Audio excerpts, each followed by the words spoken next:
Hello students, class 8 आपके math का chapter कौन सा? फर्स्ट चैप्टर से अपने क्या करते हैं, स्टार्ट करते हैं। फर्स्ट चैप्टर का नेम क्या है आपका? Rational number. क्या नेम है आपका? Rational number. इसी रेशनल नंबर के बारे में अपने क्या करते हैं, डिस्कशन करते हैं कि रेशनल नंबर क्या होते हैं और रेशनल नंबर में किस किस टाइप के अंदर यानी कि क्वेश्चंस बनते हैं, उन सब के बारे में अपने डिस्कशन करेंगे। लेकिन सबसे पहले अपने समझते हैं कि एक रेशनल नंबर क्या होता है। तो ध्यान देना, रेशनल नंबर उसको बोला जाता है जो फ्रैक्शन की फॉर्म के अंदर होता है, लाइक एज 5/3, 4/3, ठीक है, 3/2। इस टाइप के अंदर जो फ्रैक्शन की फॉर्म के अंदर होते हैं उनको क्या बोला जाता है? रेशनल नंबर बोला जाता है। बट एक बात ध्यान में देना स्टूडेंट्स, कि जो रेशनल नंबर्स होते हैं, ठीक है, वो कंप्लीटली फ्रैक्शन में हो, ये कोई इसकी कंप्लीट डेफिनेशन नहीं है। तो कंप्लीट डेफिनेशन क्या बनती है इसकी? इसकी डेफिनेशन ये बनती है कि अगर पॉइंट के बाद, जैसे अगर क्या है 3/2 को मैंने डिवाइड लगाया तो पॉइंट के बाद क्या होगी? वैल्यू स्टॉप हो गई। तो पॉइंट के बाद में अगर क्या हो जाती है, वैल्यू मतलब स्टॉप हो जाती है, तो उस कंडीशन को क्या बोला जाता है? उस कंडीशन को रेशनल नंबर्स बोले जाते हैं। और ऐसे यानी कि जैसे 1.5 3 2 1, फिर से 5 3 2 1, यानी कि कंटिन्यू लॉन्ग चलते रहते हैं, उनको क्या बोला जाता है? इरेशनल नंबर बोले जाते हैं। क्या बोले जाते हैं उनको? इरेशनल नंबर बोले जाते हैं। इस चैप्टर के अंदर हम क्या करेंगे, जो फ्रैक्शन की जो वैल्यूज होती है, फ्रैक्शन की वैल्यूज के अंदर ऐड किस टाइप के अंदर होता है, उनके अंदर सब्ट्रैक्ट कैसा होता है, उनका मल्टीप्लिकेशन कैसा होता है, इन सब के बारे में अपने क्या करेंगे, ब्रीफली क्या करेंगे, रीड करेंगे। ओके स्टूडेंट्स, अब सबसे पहले अपने बात करते हैं किसके बारे में, इंट्रोडक्शन। यानी कि अब सबसे पहले तो देखो कुछ नंबर हैं, उनके बारे में अपने देख लेते हैं। हमने पहले की क्लासेज के अंदर भी हमने इसके सबके बारे में क्या कर रखा है, रीड किया हुआ है, ठीक है। तो अब अपने इनके बारे में रीड करते हैं, किसके बारे में? Natural number. कि नेचुरल नंबर क्या होते हैं, होल नंबर क्या होते हैं। तो देखो नेचुरल नंबर किनको बोला जाता है? ऐसे नंबर लाइक एज 1 2 3 4 5 6 7, ये वाले सारे के सारे किसके अंदर आते हैं? नेचुरल नंबर्स में आते हैं। तो होल नंबर क्या होता है? होल नंबर क्या होते हैं? जिसके अंदर क्या होता है, जीरो भी साथ में आने लग जाती है, 1 2 3 4 5 6 7 8 9, ठीक है। तो जिसमें जीरो भी इंक्लूड होती है उसको क्या बोला जाता है? होल नंबर्स बोले जाते हैं। नेचुरल नंबर किनको बोला जाता है? जो इनमें सिर्फ नंबर्स होते हैं, ठीक है। देखो नेगेटिव साइन का आ रहा है ना, ठीक है, तो ये नेगेटिव साइन वाला ये क्या नहीं होगा, नेचुरल नंबर नहीं होगा। पॉइंट में है तो ये भी नेचुरल नंबर नहीं होंगे, ठीक है। ओके स्टूडेंट्स, इतना समझ में आया आप सभी को? तो अपने देखो रेशनल नंबर के बारे में कुछ एग्जांपल से अपने स्टार्ट करते हैं। लाइक है, जैसे लिखा मैंने 4/5 प्लस 3/5। अब अपने क्वेश्चंस के बारे में बात करते हैं। तो 4/5 प्लस 3/5 इनको ऐड करने का तरीका देखो। जब ध्यान में देना, अपॉन में अगर वैल्यू सेम रहती है, अपॉन की वैल्यू कैसी रही? सेम। अगर अपॉन की वैल्यू सेम है तो आपका जो एलसीएम रहेगा, ठीक है, जब भी फ्रैक्शन वाले क्वेश्चन आएंगे सबसे पहले हमें उनका क्या लेना होता है? एलसीएम। एलसीएम किसका? डिनोमिनेटर का। जो अपॉन में वैल्यूज है उनकी, उनका एलसीएम लिया जाता है, ठीक है। तो अब यहाँ पर देखना, ध्यान देना कि एलसीएम क्या, यानी कि दोनों की अगर वैल्यू सेम है तो आपका एलसीएम भी सेम रहेगा, ठीक है। अब एलसीएम सेम है तो ऊपर वाली जो वैल्यूज है उनको एज इट एज ही लिखेंगे। तो आंसर क्या बना हमारा? 7/5। अनदर एग्जांपल देखते हैं, 3/2 प्लस 7/2। अब देखो वैल्यू कैसी है डिनोमिनेटर की? सेम है, तो अपॉन में क्या आ जाएगा? 2 आ जाएगा, ठीक है। अब ऊपर वाली वैल्यूज को आपको एज इट एज लिखना है। 3 + 7 क्या आ गया? 10/2। 2 से इसको कैंसिल करते हैं, क्या आ जाएगी वैल्यू? 5, ठीक है। अब देखो जो वैल्यू कैंसिल हो रही है उनको अपने कैंसिल करेंगे। 2 5 जा 10 होता है, तो हमने इसको क्या कर दिया? कैंसिल कर दिया। Okay student, I hope so इतना समझ में आया होगा आप सभी को। कुछ और एग्जांपल देखते हैं। अगर डिनोमिनेटर सेम ना हो, लाइक एज 3/4 प्लस 4/5, अगर डिनोमिनेटर सेम नहीं है तो क्या करेंगे? तो ध्यान देना स्टूडेंट्स, इन दोनों का क्या लिया जाएगा? एलसीएम लिया जाएगा, ठीक है। इन दोनों का क्या ले लेते हैं? एलसीएम। 2 के टेबल से जाएगा 2, यहाँ क्या आ जाएगा? 5। 2 के टेबल से गया 1 और यहाँ 5। फिर 5 के टेबल से जाएगा, यहाँ का 1 का 1 ही रहेगा और यहाँ क्या आ जाएगा? 1। 5 2 जा 10, 10 2 जा 20। तो एलसीएम क्या आया? 20। अब जरा ध्यान से समझना, एलसीएम 20। अब 20 को सबसे पहले किससे डिवाइड लगाएंगे? 4 से। अगर मैं 20 को 4 से डिवाइड लगाता हूं तो आंसर क्या आता है 5। 4 5 जा कितना होता है 20। ऊपर जो वैल्यू है उसको एज इट एज लिखोगे, डिवाइड करने पर जो वैल्यू आई है उसको मल्टीप्लाई में लिखेंगे, प्लस 20 को 5 से डिवाइड लगाता हूं, ठीक है, तो कितना आएगा 4 आ रहा है। अब मैंने कहा था पहले जो वैल्यू है उसको लिखेंगे, फिर मल्टीप्लाई में क्या लिखा जाएगा 4 जो डिवाइड करने पर आया है। ओके स्टूडेंट, 5 3 जा 15 प्लस 4 4 जा 16 डिवाइडेड बाय 20। तो जब इन दोनों को ऐड करते हैं तो कितना आएगा 31 बाय कितना आ गया 20। Okay, I hope so student इतना समझ में आया होगा। अनदर क्वेश्चन देखते हैं।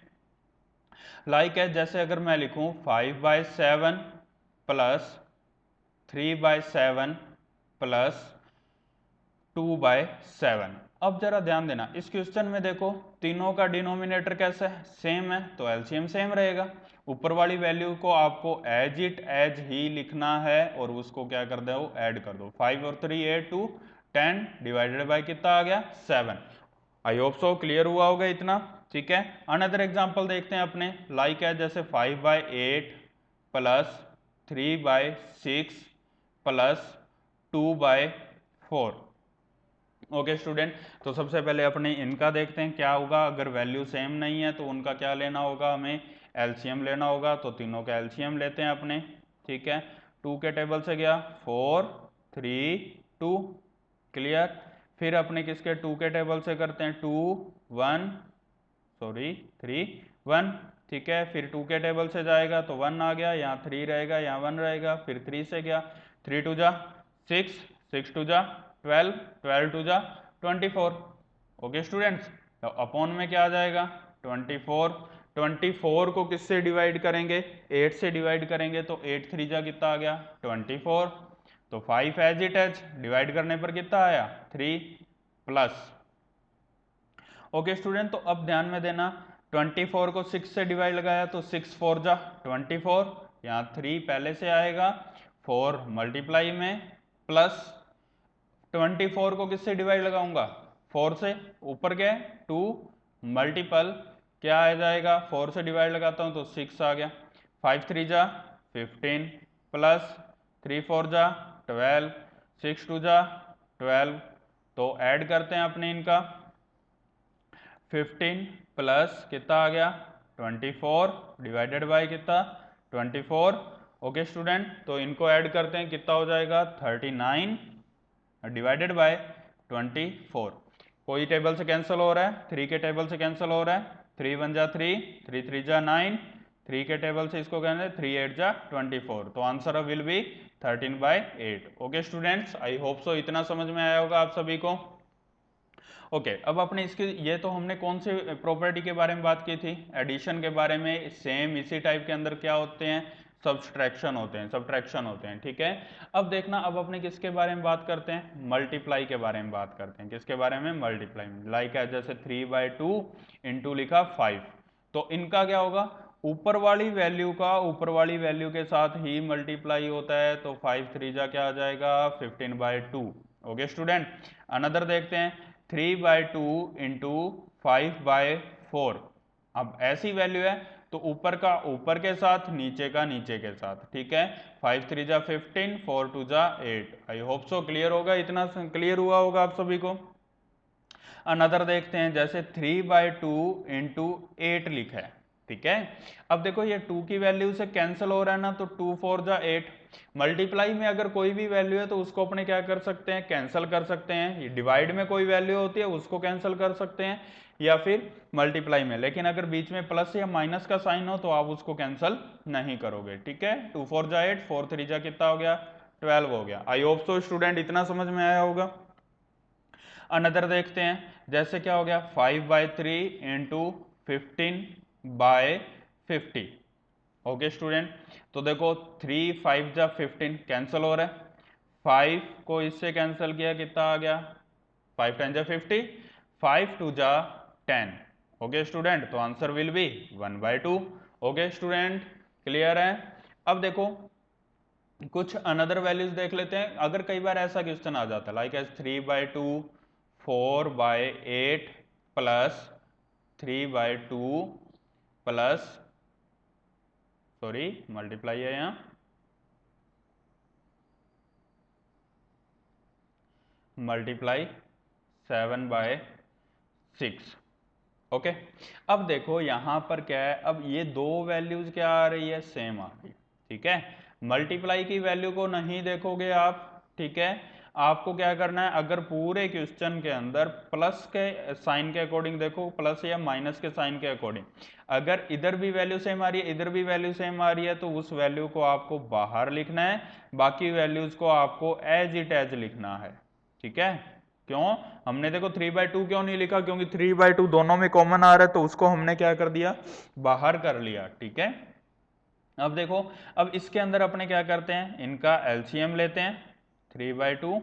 अब यहां देखो ये कैंसिल हो रहा है ना, 4 1 4, 4 2 8, तो 1/2 प्लस 7/6। अब इन दोनों का क्या कर लेते हैं, एलसीएम लेते हैं। अब एलसीएम इन दोनों का क्या आ रहा है, 6 एलसीएम आ रहा है। अब देखो ऊपर वैल्यू क्या है, 1 इंटू, अब 6 को 2 से डिवाइड किया तो कितना आ गया, 3, प्लस यहाँ क्या है 7, मल्टीप्लाई 6 को 6 से डिवाइड लगाया तो कितना आएगा, 1 आ गया। लेकिन बाहर वैल्यू क्या चल रही थी आपकी, 3/2 चल रही थी। अब जरा देखो 3/2, 3 को 1 से किया, 3 प्लस 7 डिवाइडेड बाय 6, तो 3/2। ध्यान में रखना कि अगर ये ब्रैकेट का मीन क्या होता है, मल्टीप्लाई होता है। तो 7 3 कितना हो गया, 10/6। क्लियर है, 2 5 जा कितना हुआ, 10, 3 2 जा कितना हुआ, 6, तो 5/2। आंसर क्या है आपका, 5/2। आप इतना छोड़ोगे आंसर तो भी सही है, अगर आप इसको डिवाइड करके छोड़ दोगे तो भी सही है। ठीक है, एग्जामिनर आपका गलत नहीं करेगा। Okay, I hope so student आपको आज के लिए इतना समझ में आया होगा। ये हमारा बेसिक था। हम नेक्स्ट मंडे से क्या करेंगे, अपने प्रॉपर क्लासेस को स्टार्ट करेंगे regular. Thank you and have a nice day.